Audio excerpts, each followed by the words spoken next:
People live under the facade that they're separate and different from God. Those are the veils of Maya, the veils of ego, the veils of misqualified energy, the energy veils, the evil that has run rampant on this plane of existence. People identify more with undivine things than with divine things. The divine plan is change. Life is alchemy. Alchemy is change. The earth changes that are coming are going to happen. There's nothing any one individual can do about it, let alone groups or subgroups or large amounts of beings. What they can do within themselves is learn how to not be traumatized by the processes that are unfolding. Learn how to embrace them properly. Without that, there's going to be soul trauma. The reason why these changes are taking place is an apex has been reached with the outflow, and the continents are now going to be shifting back in towards Pangea again. Along with that time period, which is going to be a close to 500,000 year cycle, in approximately 238 years and 4 months, the Earth is going to do its axis shift, which is going to be the sealing up of the nether regions. As fast as that shift's going to occur, and the changes that are going to happen because of that are still not going to be as dramatic as the long-term Earth changes are. Om Verbuve Swa Tat Savitor Vrinyam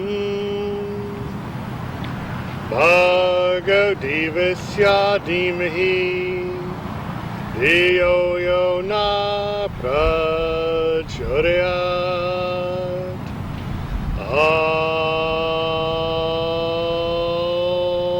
The more people learn how to be open conductors and conduits of divine energy, the more they're going to be able to assimilate and accept and grow with the process on the myriad levels and aspects of the beings that they are. What people are mostly not doing is always taking the time and always making the time to focus on, internalize, and reflect the divine. They haven't caught the biggest fish yet. When they're able to, being the selfish, and start doing things of a selfless nature, then they'll be able to have more momentum towards soul evolution and growth. Dis-ease, comes about through the misqualification of karmic energy and the burning off of that energy in the mental, emotional, physical bodies. It's also can be brought about by taking on karmas. When you grow to a certain point where you're practicing that selfless servitude, you're basically living the apex of karma yoga, petitioning to carry not just your own, but all the world as you grow. There's been many great guru preceptors that have balanced karma, yet in order to help the world out, have still come down with Cancer, which nowadays is the great karmic balancer, along with other types of diseases that they're allowing to work through their physical form. It's part and parcel of having a physical body. Basically, you need to grow to the point also where you're not your body. The body is nothing but cannon fodder for soul evolution. If that sounds a little drastic, then so be it. But it's a truth. As people misqualify energy, and it resounds out into the elemental kingdoms react. You can add to the severity of the changes that are going to take place. Instead of the coming together in something smooth and normal, it might come together in something harsher and more cataclysmic. Changes are inevitable, It's to the degree of those changes that we, as beings on this plane of existence, can have some effect.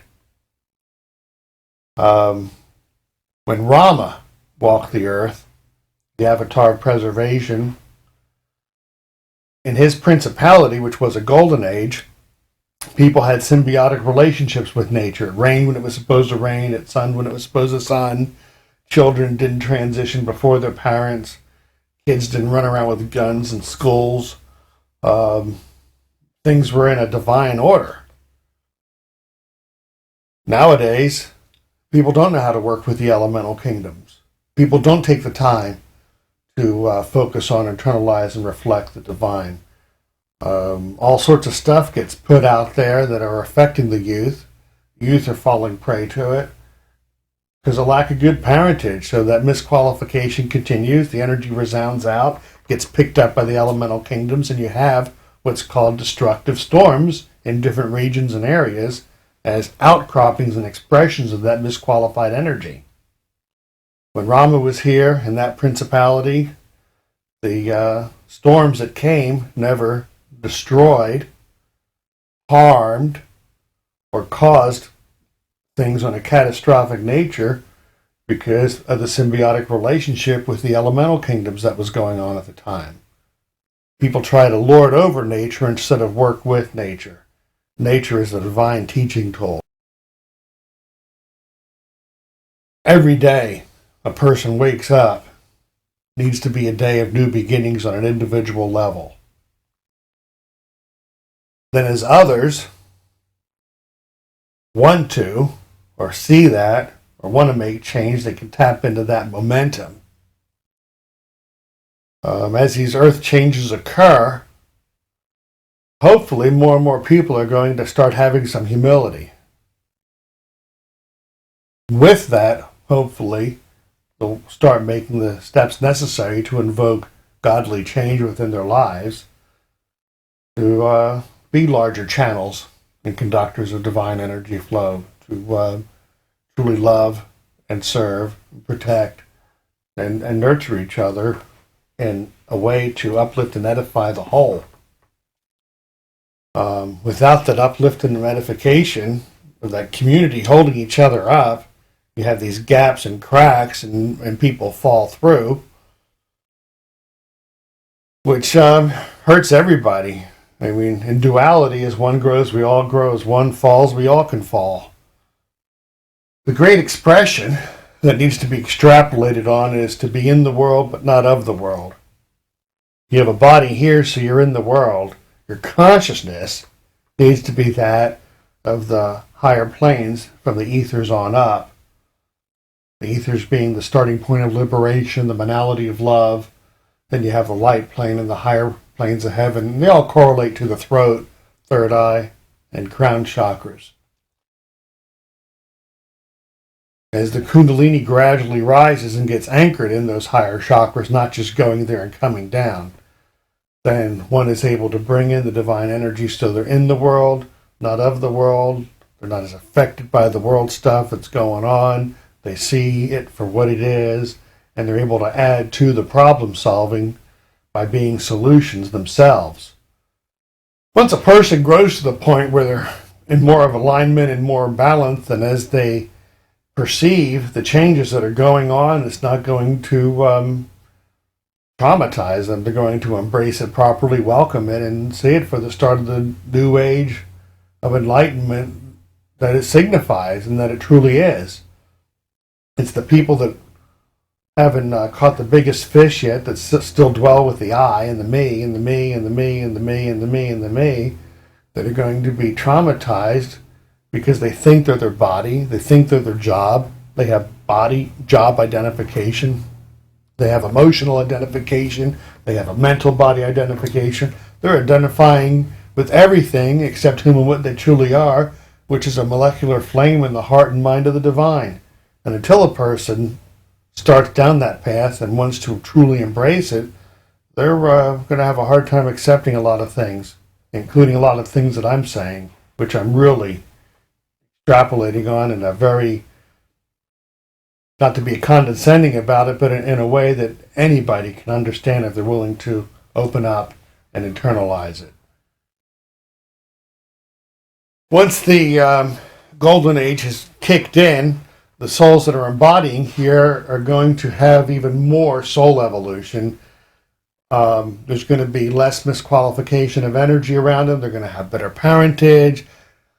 The parents are truly going to be living. The aphorism, Om is the bow, the individual the arrow, God is the target. The parents will be the bow, the children the arrow, God will be the target. The educational system will be working properly because it'll be geared towards God realization first, then the workings of the world second. Right now it's a worldly machination of learn how to be successful in a worldly way, and divine secondary, which has brought about teachers and students that have no respect or true love for one another. So what's a student really going to learn of themselves? Nothing. Om Trambakam Yajamahi Sugundam Pushti Vardhanam Ruvarukamiva Bandhanat Rityor Mukshya Mamritat.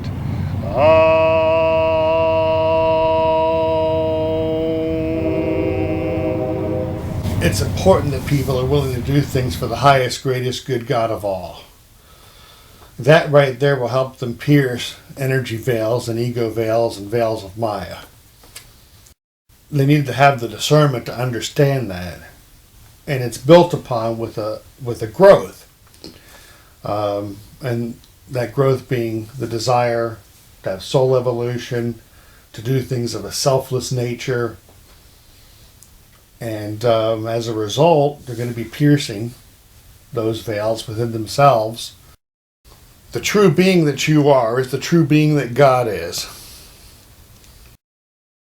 God is an ocean. We're the drops that make up the ocean. That's one perception that I like to teach. There are personal and impersonal aspects of divinity. By looking at both aspects of that, one has a corporeal body being to follow, and one has a group consciousness that they know they're part of, so they can understand better that they are part and parcel of the whole, thus they are the whole, and not a fragment, a lone little bubble swimming around by themselves. It's the ego that takes an L out of the all one and creates the word alone. The three main attributes of divinity are destruction, creation, and preservation. Preservation being the highest. As a person grows along the path and has more and more of the emergence, their consciousness has more and more emergence, and they're able to see things as the wholeness, holiness, oneness of all creation, be it destruction, be it creation, be it preservation. Those attributes are used of, by, and for the divine to help people with their soul evolution. The destruction of egoic or misqualified energies and momentums, the creation of God-qualified momentums and creations, and the preservation of such.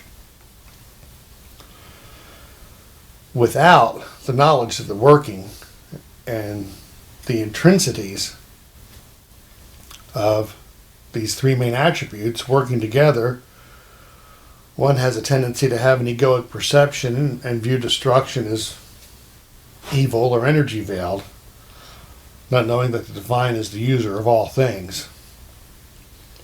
And yes, some things need to be destroyed in order to be recreated. Pray for the destruction of the ego so a divine ego can come in and merge.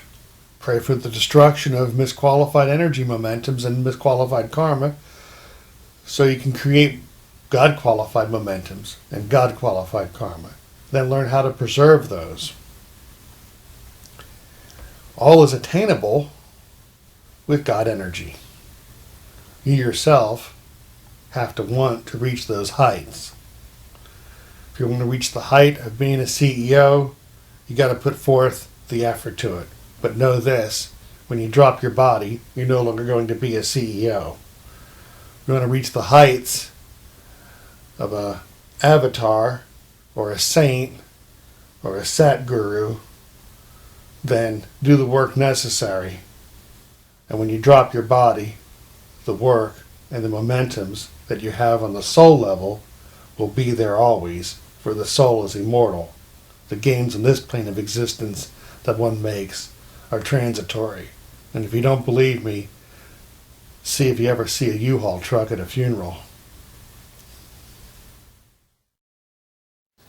As one grows, we all grow. For you and I and we are one. Namaste, and blessings and peace.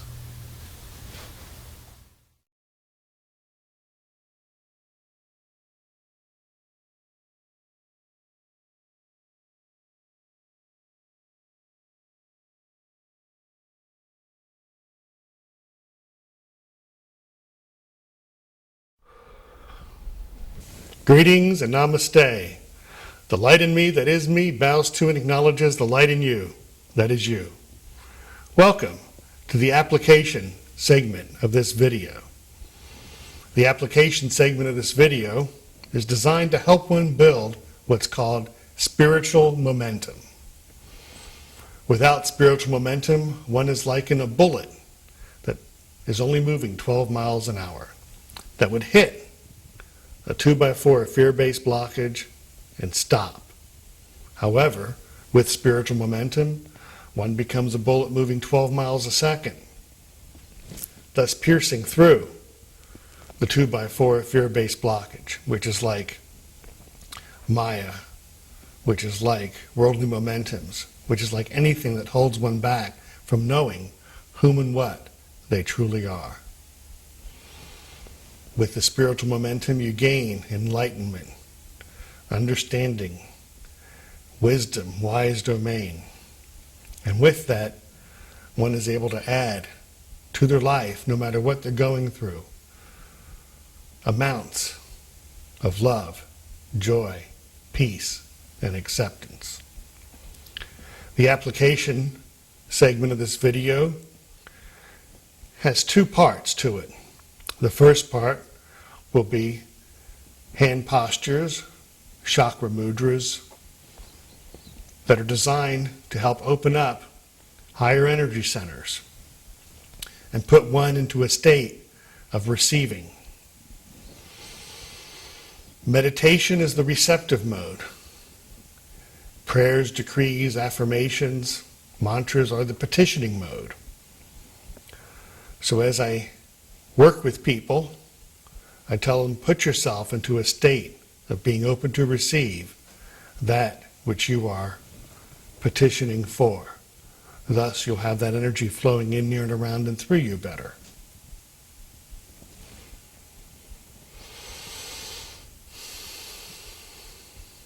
So, with that in mind, let us begin. The first posture will be palm over the back of the hand, so the palms are lined up and placed onto the heart chakra, which is located above the solar plex and below the throat area in the middle of the sternum or the breastbone. This exercise of focusing on the heart increases the size of the umbilical cord to the divine, the crystal cord or silver cord that it is called also. Place the tongue to the roof of the mouth, touching the back of the top teeth. Eyes closed, but focused on the mind's eye. And take deep diaphragmatic breaths, relaxing on the exhale. Filling up the bottom of the lungs first, then the middle, and then the top.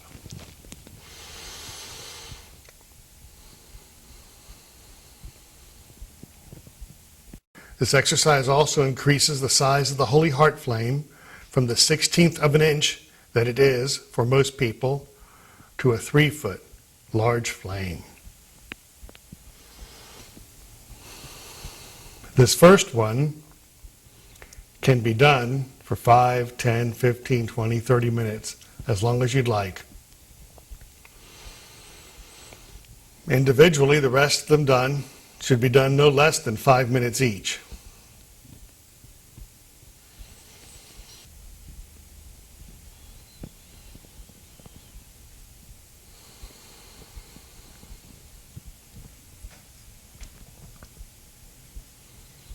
focusing on the heart, the stuff of the mind becomes known.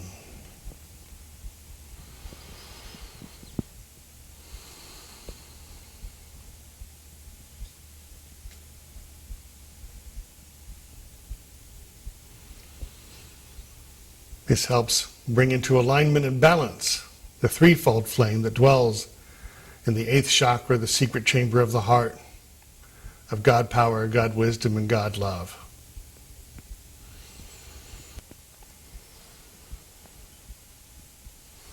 Remember to keep the tongue to the roof of the mouth, touching back of the top teeth, the eyes focused on the mind's eye, deep breaths, relaxing on the exhale. As you're doing this posture, allow all sounds to be where they're at. Do not fight them or push them away. Allow the thoughts of the mind to float by like the clouds on a blue sky.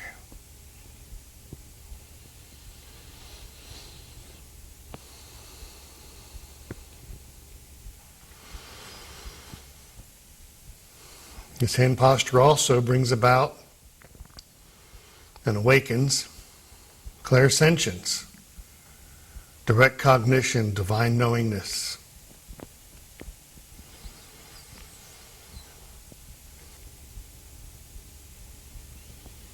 If after a time you do not like the thoughts arising and floating by, then replace them with the word love, the tone of the Om, or one of the many names of God that you like, and recite that slowly over and over again, like this. Love, love, love. Or Om, Om, Om. Or Rama, Rama, Rama. And after it is recited out loud, then recite it quietly in the mind.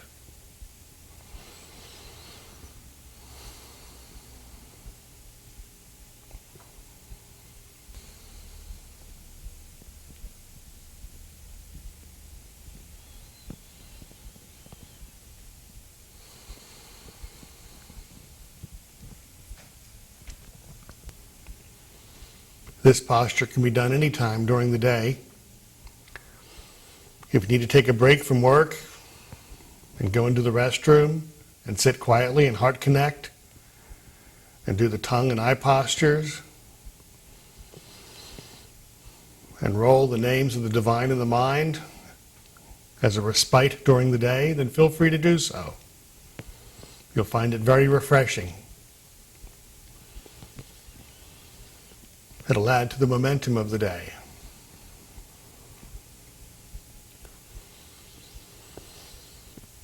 Also, while you're at work, be sure to always remember to do the job that you are doing of, by, and for the divine, releasing the outcome to the divine.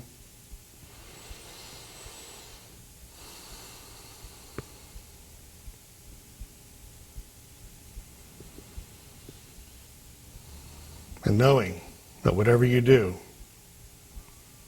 you are doing it for the glory of God. Thus, you are not attached to the outcome.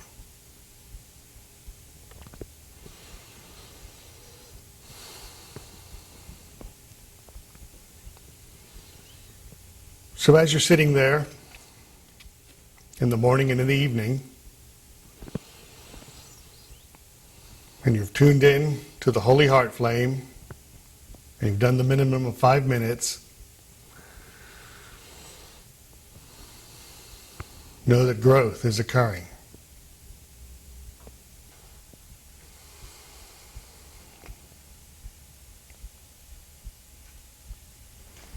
And when this posture has been done for the minimum of 5 minutes, it is time to go through and do the next posture. The next posture, keeping one hand on the heart and placing one hand on the third eye or the mind's eye. Now at any time, while we're doing these for the 5 minutes minimum, your arms get tired, feel free to switch.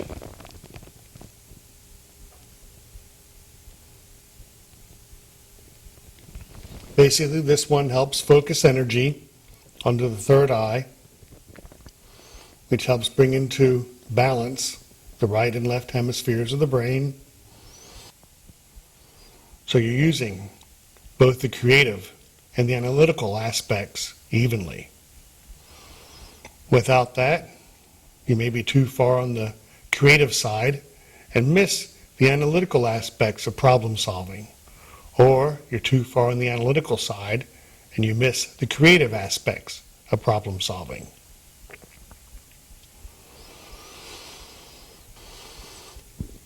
And remember to keep the tongue at the roof of the mouth, touching the back of the top teeth, and the eyes closed and focused on the mind's eye.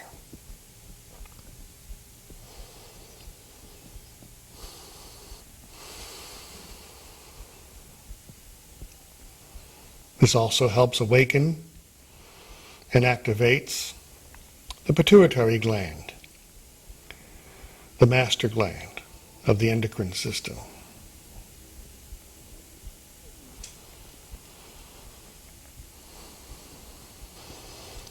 Remember to take deep breaths, relaxing on the exhale. Deep diaphragmatic breaths, filling up the bottom of the lungs first, then the middle, then the top.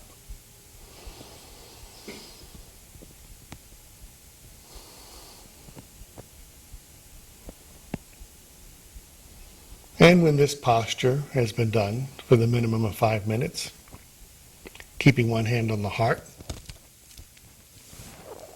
place the other hand on the occipital region, the curved part of the skull that sits right above the neck.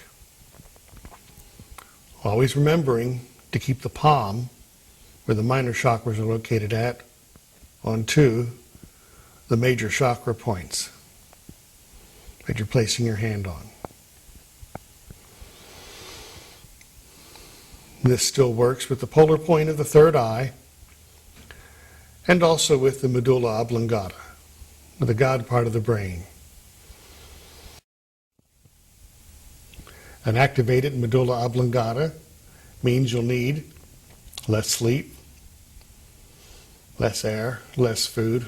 You'll be living more on divine light and love.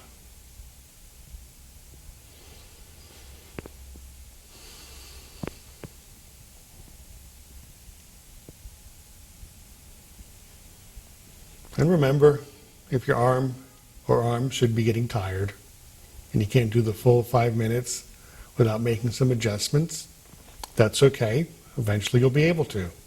Just switch your hands.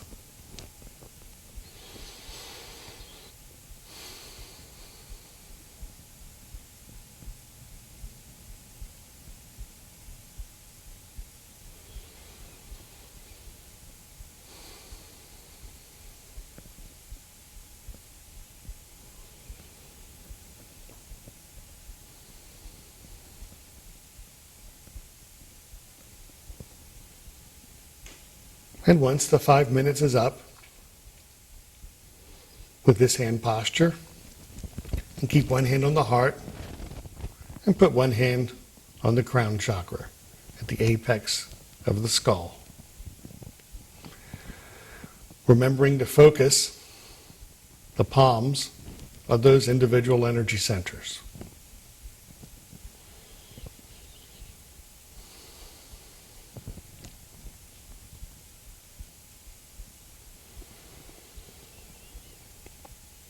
This posture helps activate and awaken the pineal gland, the gland for spiritual abilities. Helps one open the crown chakra, so more divine love, wisdom, wise domain energy flows in, near, and around and through you.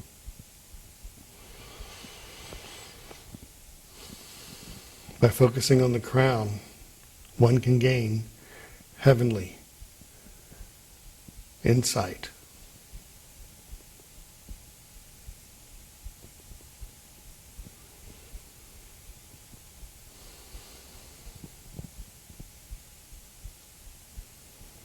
By focusing on the crown, one can gain celestial visions.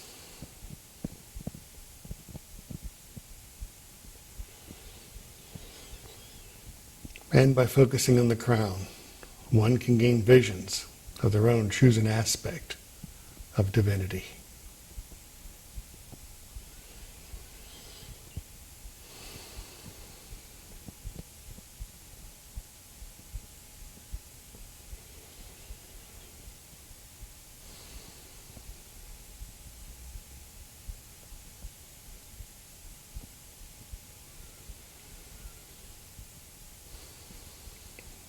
And once the 5 minutes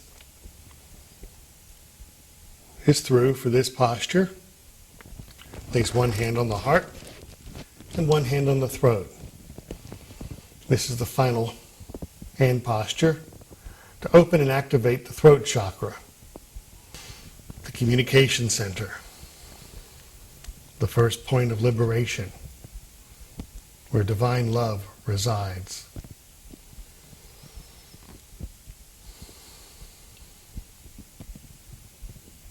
Where one develops divine aspects of speaking and listening. So as we speak the noble words of prayers, decrees, affirmations, and mantras, by keeping these higher chakras opened, one is able to gain the energies that one is petitioning and bringing forth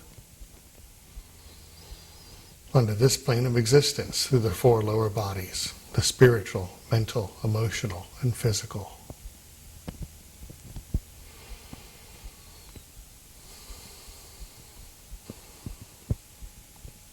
And once this chakra is open and activated, it'll be time to do the prayers, decrees, affirmations, and mantras.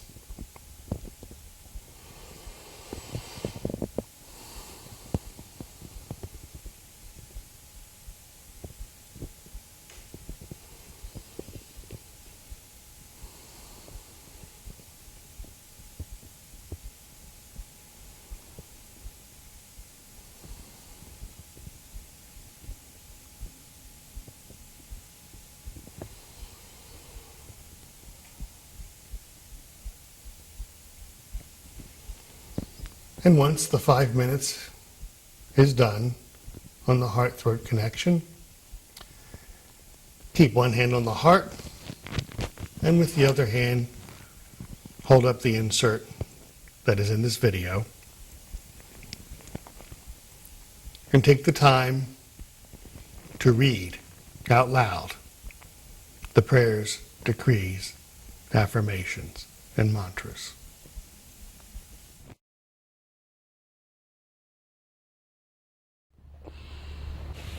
Greetings and namaste. Welcome to beautiful Craft Azalea Gardens in Winter Park, Florida.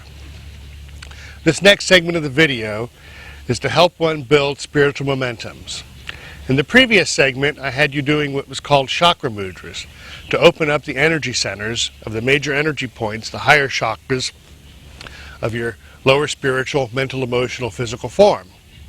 And as those are opened, they are more apt to receive the momentums we are going to be building on now by doing mantras, prayers, decrees, and affirmations. Prayer beads are an important tool. There's a plethora of prayer beads all over this plane of existence. Go out, find them. There's 108 prayer beads that you will use on the strand. The 109th one is called Mount Meru. That's the stopping point. The 108 has a significant meaning. The 1 stands for the one-pointedness and the unity of God's love.